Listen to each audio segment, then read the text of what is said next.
man takallama fi gairi fannihi ata bil ajaib. Man takallama fi gairi fannihi ata bil ajaib. Wanda zai magana akan ba fanninsa ba, bai sani ba, zai zo da abun mamaki. Wannan ka nuna kai tantirin jahili ne, baka san, baka je ka zauna ka karanta sahihul muslim a gaban malami ba, ba hadisi da ka karanta. Kai kawai jaki ne, baka san komai ba, baka san komai ba. Dala ku ji maganganun da yayi. Hadisi idan imamu muslim ya fara da kitabu kaza, a ciki kawai maganan tahara ne, in wannan ya zo babun iman ne, wannan kaza. Kaga wannan wawanci ne, baka san ma meye ma'anan abin da ake cewa hadisi ba. Da za ka sai a matsayinka da yafi, sha sa wannan magana ta burge ni. Man takallama fi gairi fannihi atabil ajaib.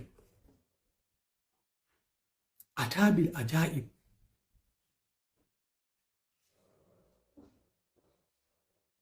Ka fahimci zancen? Saboda haka bari yau mu gaya maka ga yadda matsayin babu yake, ga yadda matsayin addini yake. Farko tukunnan ma malamai suka ce hadisan da Imam Muslim ya ruwaito wanda ba a yi mukarrarinsa ba, wanda ba a yi tikirarinsa ba, ba maimaita shi ba, hadisan da wannan su ne ganga ba a maimaita shi ba, bai maimaita shi a cikin hadisan, malamai suka ce hadisi 4,000 ne. Wasu malamai suka ce bai kai ma 4,000 ba, bai kai ma 4,000 ba.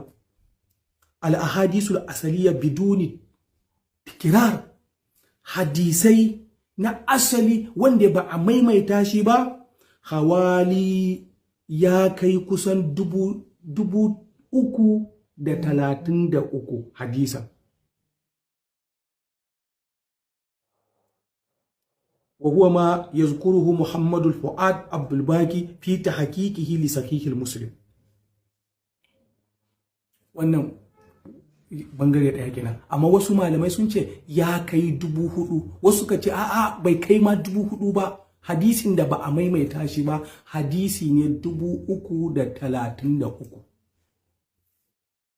Bari a koya maka karatun, ka koma makaranta ka je kai karatu a gaban malami. Wawa kawai ka zo ka baje timbinka akan abin nan, kana abin da kaga dama. Ba dini haka yake ba. Ka je ka faɗa, kana magana nan magana ce ta jahilci. Za mu nuna maka gaba ɗaya.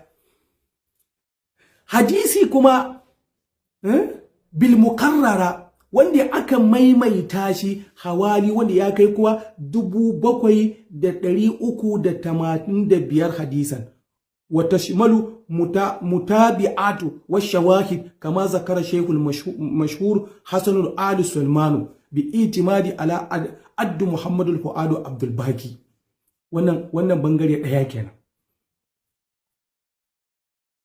Amma a wasu bayanai na malaman daban su kuma suka ce hadisan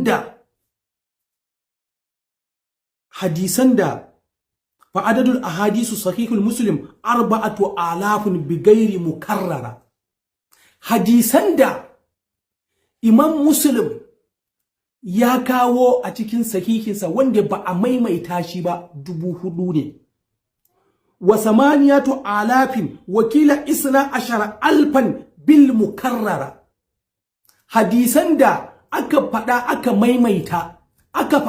maimaita hadisai ne 8,000. Kaga ya ninka, karamin adadi ma ya ninka na farkon wanda ba a maimaita. Kaga in 8,000 ne, kaga akwai hadisai da aka maimaita su a cikin babu daban-daban, a wani maganganu daban-daban.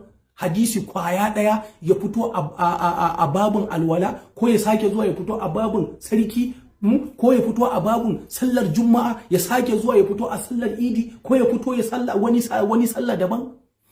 an maimaita ya maimaita hadisi in an hada da wanda aka maimaita hadisi 4000.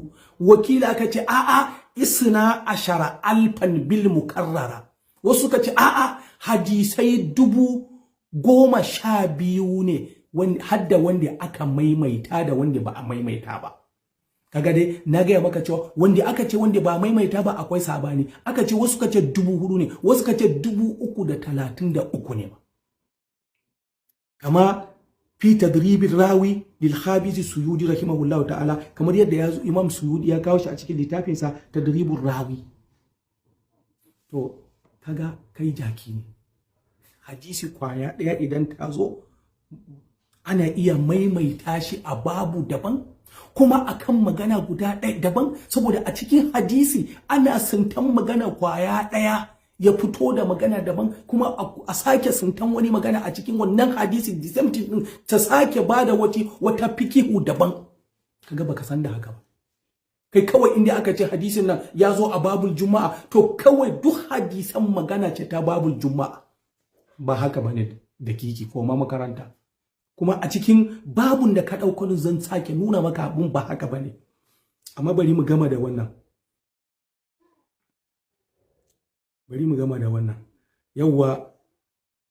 Aha,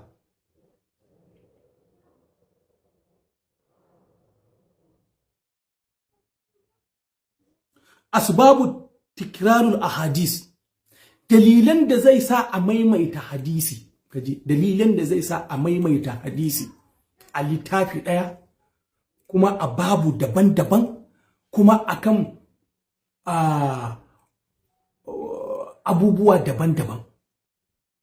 Izharul fiqh, bayyanar da fikihun cikin wannan hadisi kwaya ɗaya zai zo yana da maganganu daban-daban wanda zai bada fikihu guda 5, 6, 7, 8, 10.